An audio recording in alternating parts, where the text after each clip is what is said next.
یہ آخری phone call تھی جس کے بعد ہماری عافیہ سے بات نہیں ہوئی ہے، اور وہ یہ تھی کہ اس نے یہ کہا تھا کہ نبی کریم صلی اللہ علیہ وسلم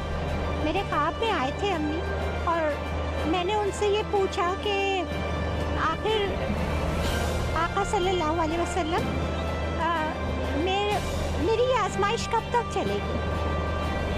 تو رسول اللہ صلی اللہ علیہ وسلم مسکرا دیے اور سر پہ ہاتھ رکھا اور کہا بیٹی یہ تیری آزمائش نہیں۔ تو عافیہ نے کہا، اور رونے لگ گئی وہ، اور اس نے کہا کہ میں نے آپ صلی اللہ علیہ وسلم سے یہ پوچھا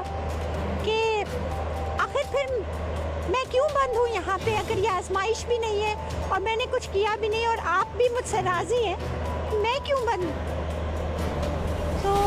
اس نے کہا کہ خاموشی ہوئی، اور میں نے جب سر اٹھا کر دیکھا تو آپ صلی اللہ علیہ وسلم کی آنکھیں نم تھیں، اور آہستہ سے افسردہ لہجے میں انہوں نے فرمایا صلی اللہ علیہ وسلم کہ یہ امت کا امتحان ہے۔ پھر وہ رونے لگی اور بولی میں نے کیوں یہ سوال کیا، اور پھر بات ہوتی رہی اور باقی